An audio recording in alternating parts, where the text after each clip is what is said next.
everyone. Welcome to Turntable Currents. Hope everybody's doing well.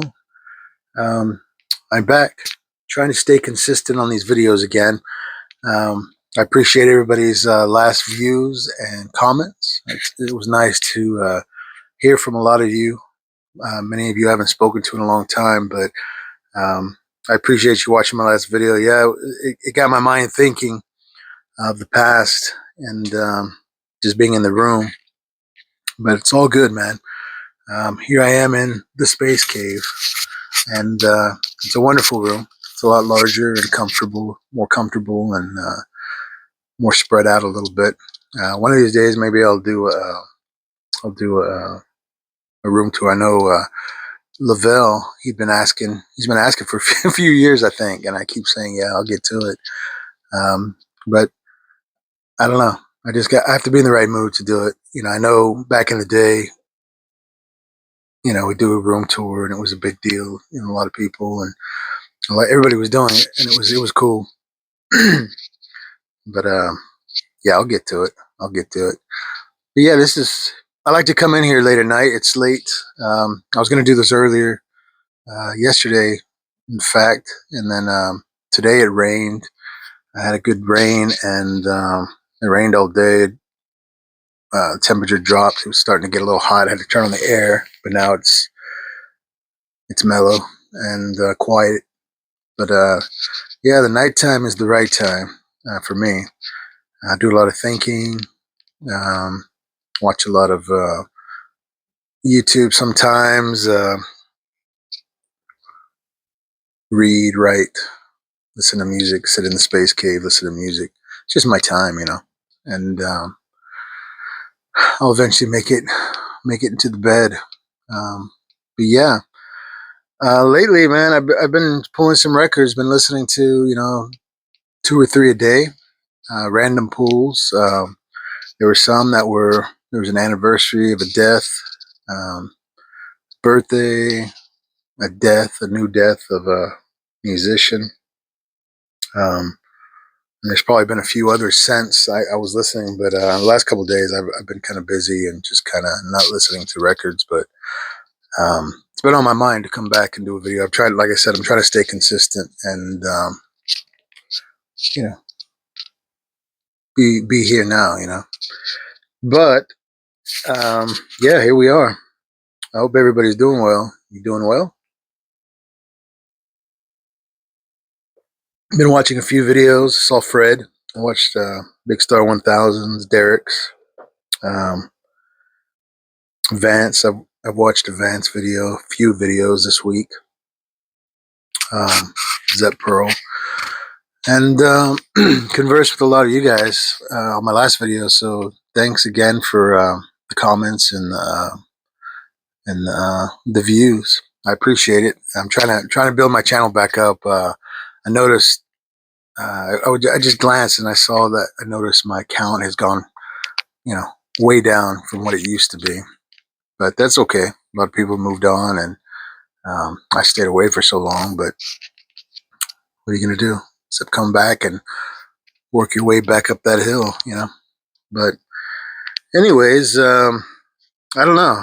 Maybe as I go on, I'll have something to talk about. But I just wanted to come show a small batch of records and what I'm listening to, and then kind of share some thoughts, personal thoughts, knowledge. I did go to. There's a little place I go to sometimes that, and I really focus on his dollar bins because he's always moving his records, and that's kind of my price range right now. Excuse me. And so you never know what I'm going to find. I found some really cool stuff, and just stuff I wanted to explore. Albums I've seen throughout my entire digging career of of vinyl records, and artists I'm familiar with, and I'm not familiar with this album or that album, and I just want to build my collection back up with those albums because I appreciate and respect that artist. So yeah, I went through albums. I just went in there with $20 and walked out. And while I was checking out, I was talking to my friend, and he said, "Hey, man, I got like 10 or 12 boxes back here in the back that somebody just donated, and you know, regular kind of stuff. Some may be different, but there was some water damage on some albums and a little bit of mold, and he didn't want to deal with that, which I don't blame him. So he was like, if you want to look through them, take whatever you want, free. So man, I walked in the back and was kind of knelt down and started digging, and I found some good ones, man. So of all the albums I got, I probably spent about so I walked out with more than I bought originally, but I probably spent about 30 cents on all these albums, including the ones when you added everything up. That's how much I walked out with.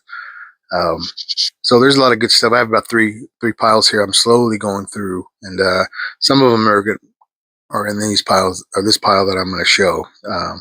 So I won't take too much time on. I'll talk about how it makes me feel or what I know about the album. So starting out, man, um, artists we all know and love, and I couldn't believe it's been 10 years since his passing. But I just pulled out, and I have a lot more of this artist, but I pulled out three. Like I said, I've been playing about two or three a day. But I wanted to revisit Purple Rain. I haven't listened to this in a while, by Prince and the Revolution. Big album when I was young, growing up. What year did this come out? 84 or 80? Can't see. um, but anyways, I remember this as a child. I remember when the film came out, and um, my sister had the purple 45s, and the poster on the wall, and she listened to a lot of Prince. I listened to Michael Jackson. She was into Madonna, and I started from Michael Jackson, the Thriller album. I started exploring and focusing on another bands, Buddy Holly and the Crickets, the Monkees, the Beatles.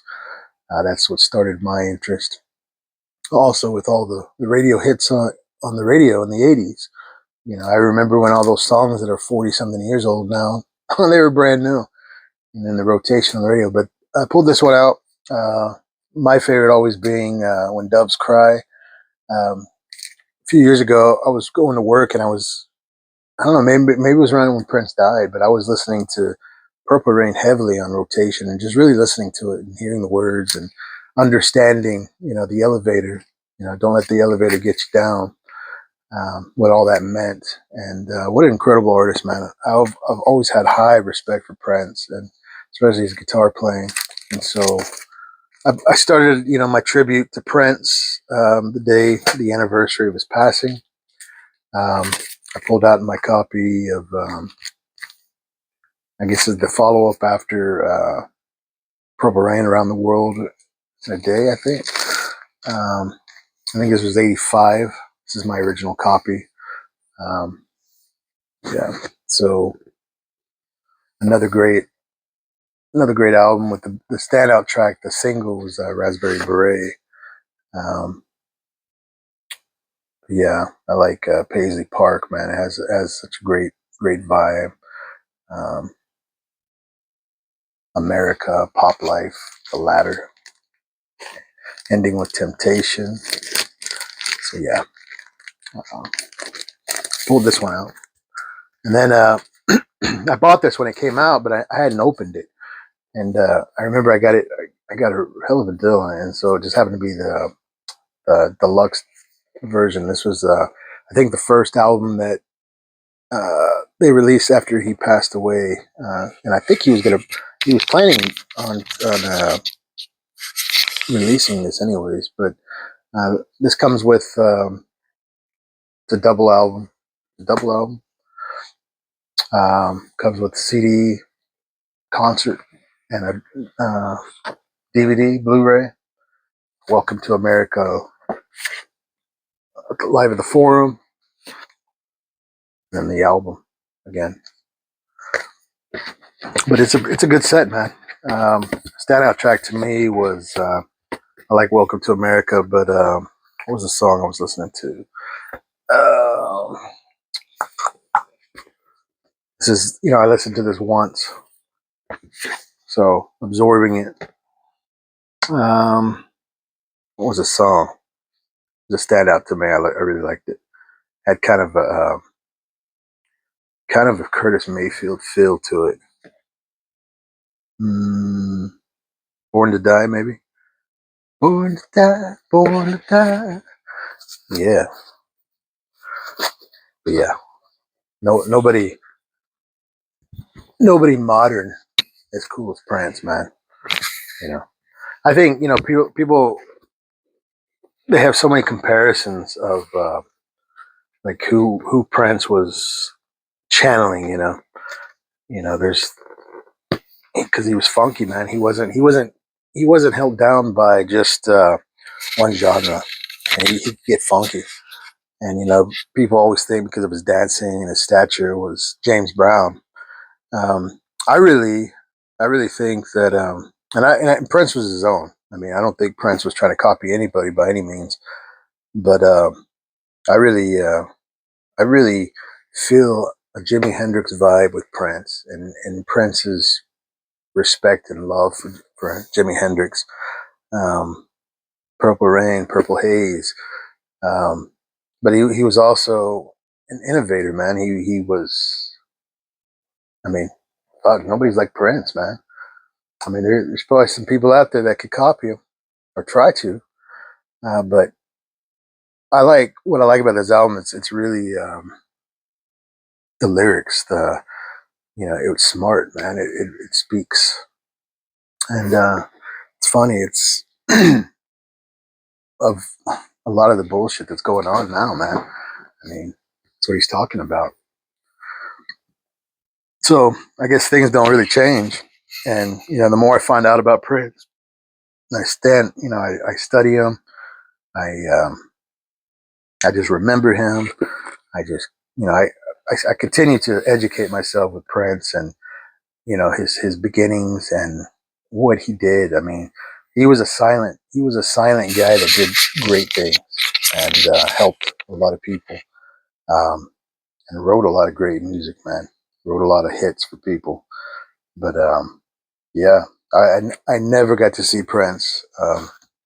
I probably had some chances too. I know Prince came to town often, through the years of me growing up. But that's a guy that I wish, just like Michael Jackson, I never get to saw Michael Jackson, because as much as I get far out and I listen to all kinds of music, I have never lost respect for what they contributed and what they created and gave us musically and everything. So yeah, Prince. I pulled this one out, The Last Poets. It's the only album I have of theirs, At Last. Some great, on Blue Note Records, but some great poetry, poetic um, mind. And again, we're back in the mind, thinking about, what reality in life is, whether it's, now or 50 years ago or longer, man. Another album that you listen to, it speaks to me. It speaks to me. And poetry, you know revolution, um, the realness of what reality, what life is for so many of us, and so many in the struggle. So yeah, this is kind of gets a little. It's more jazzy, funky. You can get a little bit of um, avant-garde, a little bit, but for the most part, it's got some great songs on here. Um, I like Uncle Sam's Lament. Yeah, that's a good one. Yeah, could be uncomfortable for some people, but yeah, it's reality for others. Uh, this one, Brother Jack McDuff, Down Home Style on Blue Note. Funky, man. Good shit. Recorded in Memphis. Dig that cover. Speaking of Memphis, I was thinking about Memphis Final Gym. It came on my mind. I'll speak about it, man, because I don't forget people. I'll speak about them, and but yeah, there's always something there to remind you, about people and places and things. And my last video got me thinking again, you know. So this one just randomly I pulled out. Hey man, love Brother Jack. This one, West. I don't think I don't know if I showed this one. I don't think I did. Um, I think this was 1968, 69 on Epic Records, self-titled album. I think they only had 2 albums out, maybe. Um, very kind of like I don't know. There's a lot of harmonies. Um, my favorite always being the song "Dolphins." I first heard that through Richie Havens, and this is more like a folk. I don't know, kind of the San Francisco sound of like the Charltons, maybe. I don't know. I can't. My mind's gone a little bit blank, but yeah, it's a good, mellow and just kind of a pure album, man. Um, it's got Dylan covers on here, Four Strong Winds, just like Tom Thumb's Blues, 6 Days on the Road. Everybody's talking. Um, so yeah, it's a good album. So pulled that one out. Beautiful album here. Um, Beverly Martin has just passed away, I think last week, and this was the first album her and her husband John is a Stormbringer. 19, I don't know, 19 early 70s, I think. Folk, beautiful folk. Produced by Joe Boyd, same Joe Boyd that produced Nick Drake. Um, very similar, vibe. Beautiful album, man. They take turns, they harmonize, they sing together, they have their own lead songs. Um, this is on Island Records, and this is a UK press. But yeah, this features on a track. They came over to America and they recorded Levon Helm of the band. He plays drums on a song, and let me think. The album cover was the Half Hash and the Magic Coat. Is that the name of the band? One of the members took this cover, the art, the photography, and what else am I missing? I was reading on this, but this is a perfect rating day album. It really is. Beverly Martin, she started off on her own singing. She actually dated Bert Yanish in her beginnings, and he taught her how to play guitar. Bert Yanish being a pentangle, the pentangle. So always has that spirit and that vibe around her. And when these two got married, they had kids. Nick Drake actually had babysitted their kids, and they were friends. And she wrote a song with Nick Drake and didn't release it till I think the 2000s. She kind of went into obscurity a little bit, and like I said, came back in the 2000s, and um, she put out a few albums of her own. But she separated. Her and John divorced, and she kind of went off and did her thing. But man, I pulled this out after she'd passed away. I'd read, and it's the only album I have of theirs. So yeah, this she actually had a song in the '60s. It was kind of I don't know, it's kind of psych, kind of on that verb, that that line, I guess. And John Paul Jones, Led Zeppelin, and Jimmy Page played on that track. So that's one to look out for. But yeah, Rest, Beverly.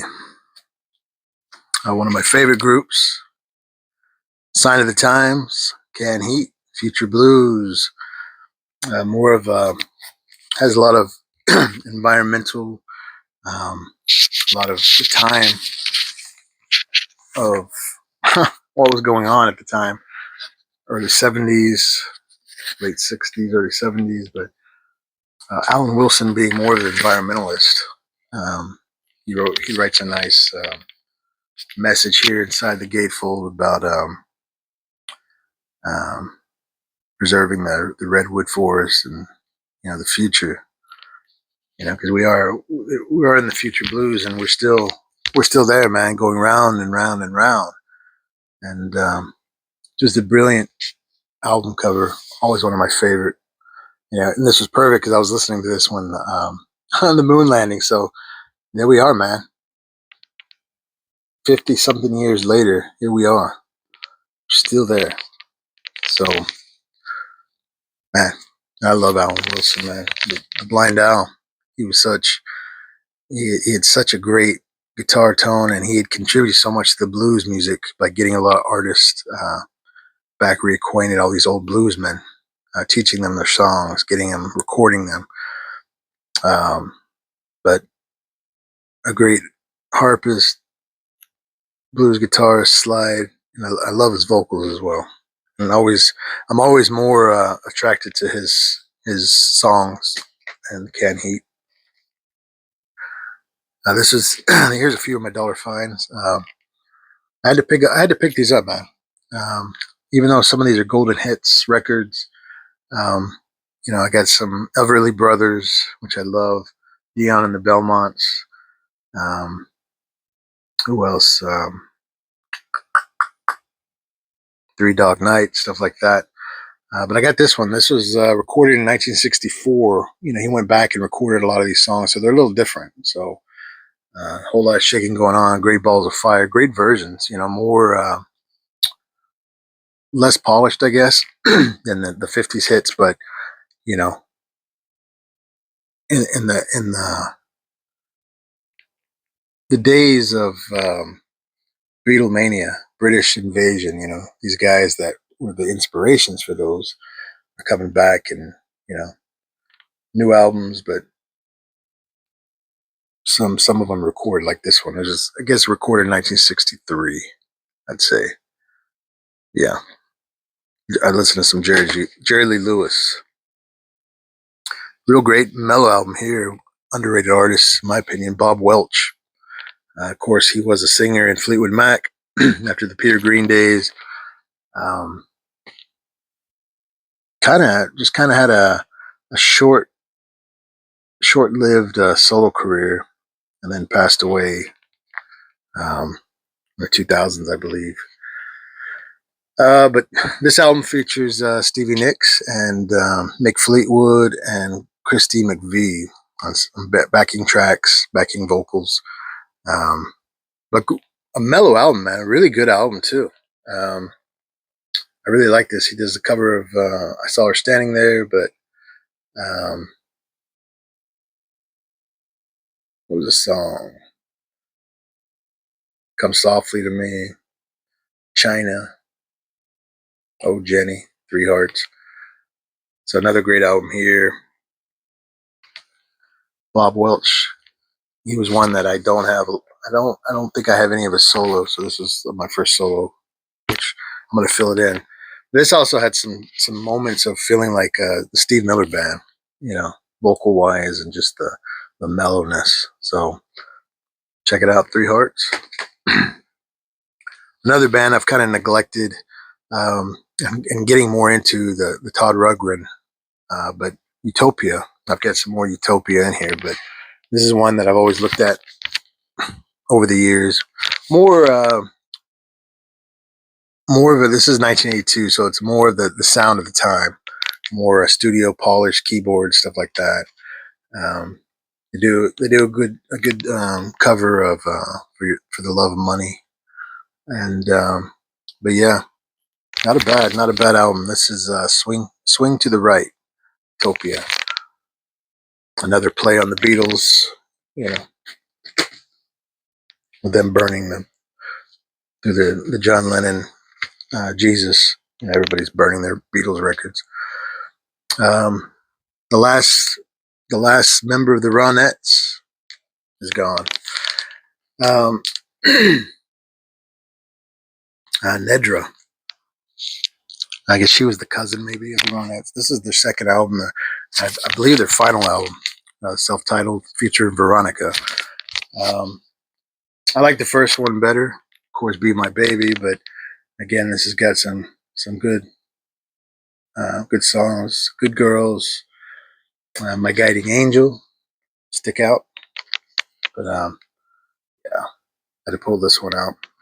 So the Ronettes are gone, man. One of my favorite groups in the '60s. I mentioned Three Dog Night. This is a Dollar Band Fine. This is captured live at the Forum. What can I say? Three Dog Night did a lot of covers, and this has got a lot of covers.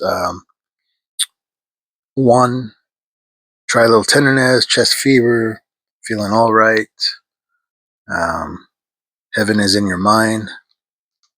Um, so yeah,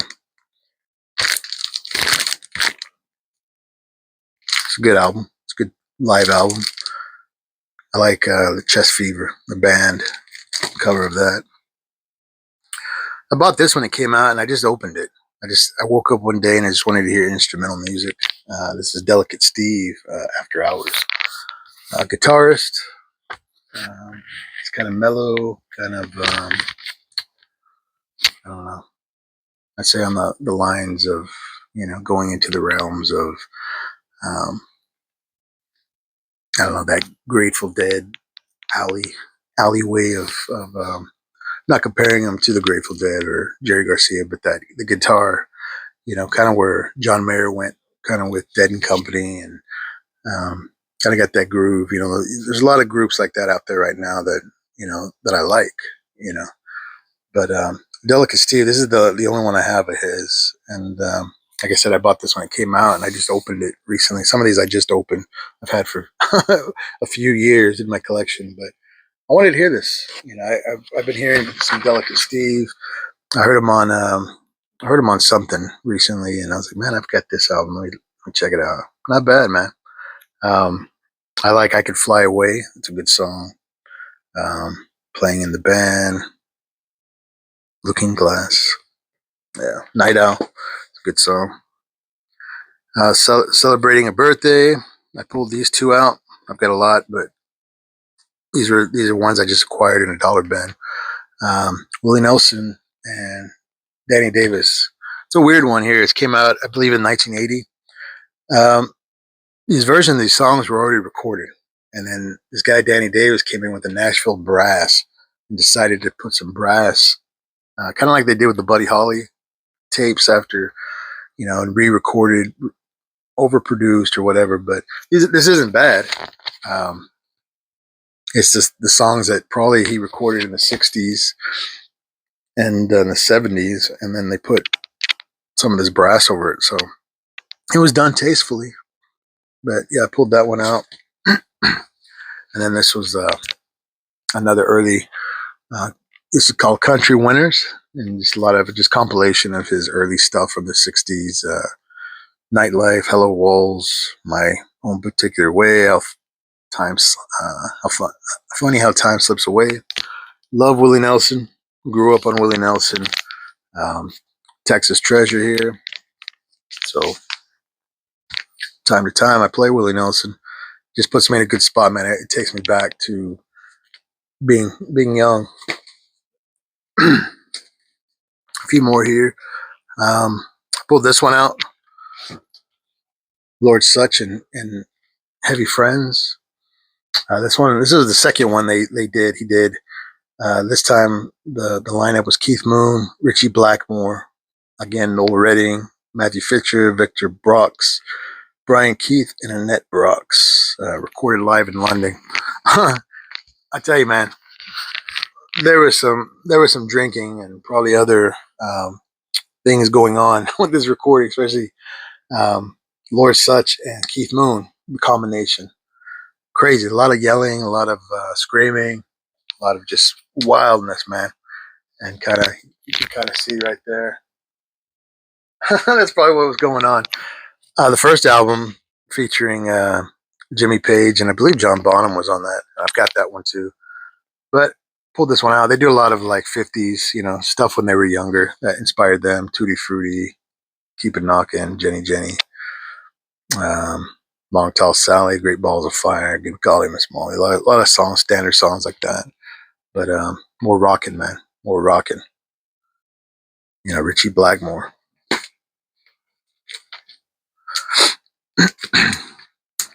Another one of my favorite. This is my first album I got of theirs way back when this came out on Drag City. Six Organs of Admittance. The Sun Awakens. I remember when I first discovered this band, that was drawn to this cover. It was just, man. So this is an album I showed probably in the first days of the vinyl community for me. Just a beautiful album. It's got little vocals, but mostly instrumental. Kind of folk psych, acid folk, acoustic, some heavy shit on here too. But I absolutely love this band as well. And I've got to catch up. I've got several of their albums, but I've got to catch up on some of their stuff. A repress of Tarot. This is Walter Wegmuller. Features German kind of krautrock. It's got a lot of the Klaus Schultz. Is it Klaus Schultz or Schultze? I would say Klaus Schultz. Manuel Gatschenschwing. I can't say their name. Jürgen. I don't speak German.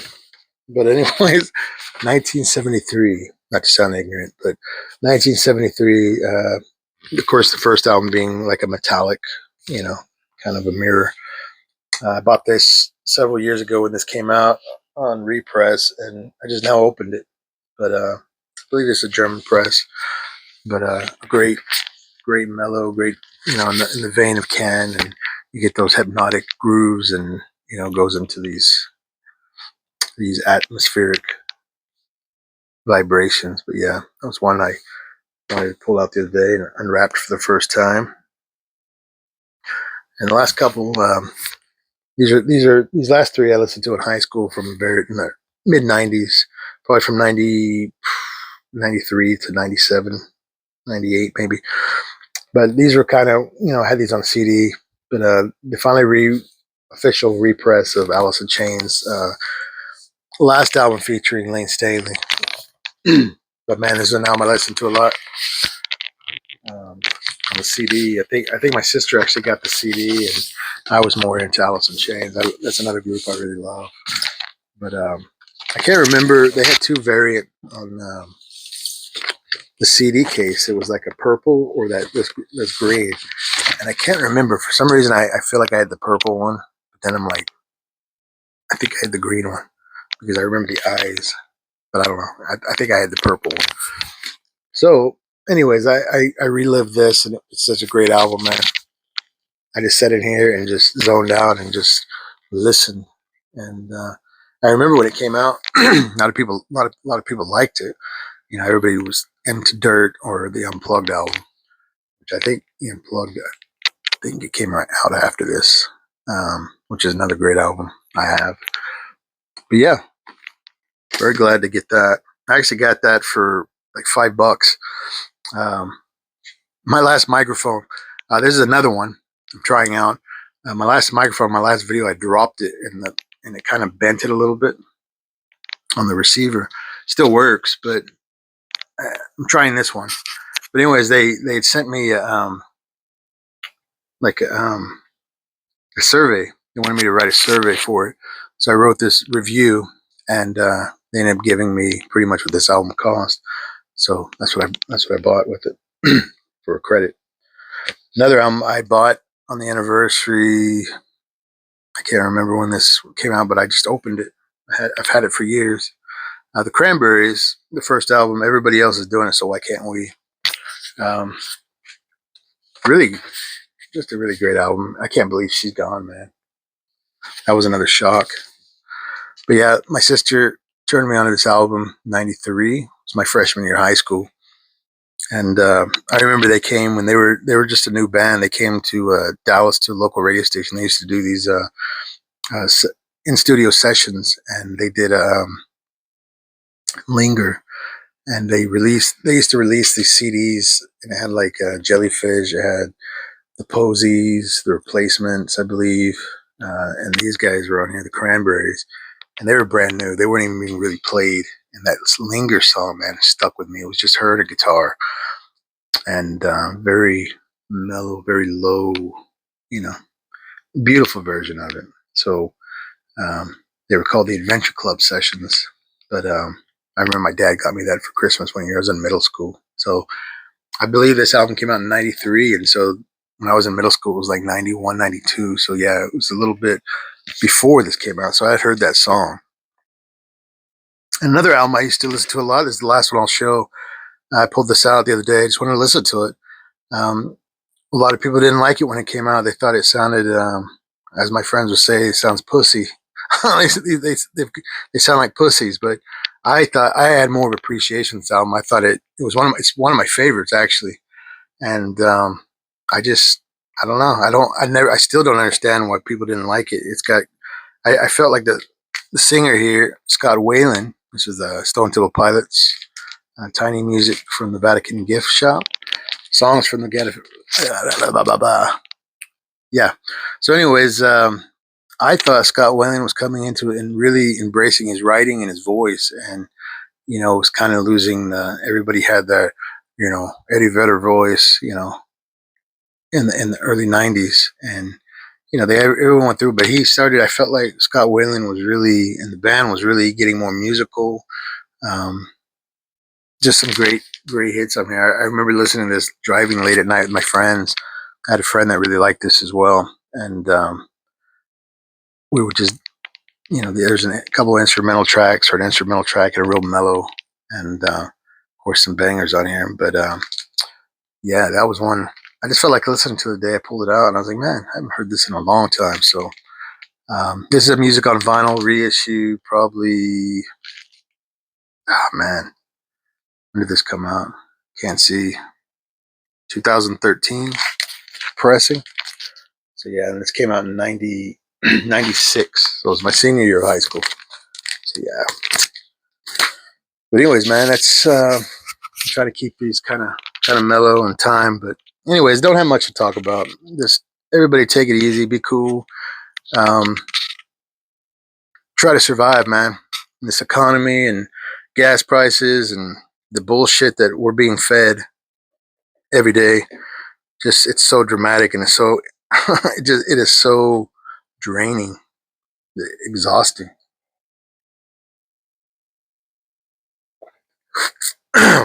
Everything going on. I don't dig it, but all we can do is focus on making things better, doing better for ourselves and for each other, and keeping our records spinning, conversations open, minds. Excuse me, minds open. So, anyways, everybody, take care, uh, be well, and I'll see you on the flip side. Peace.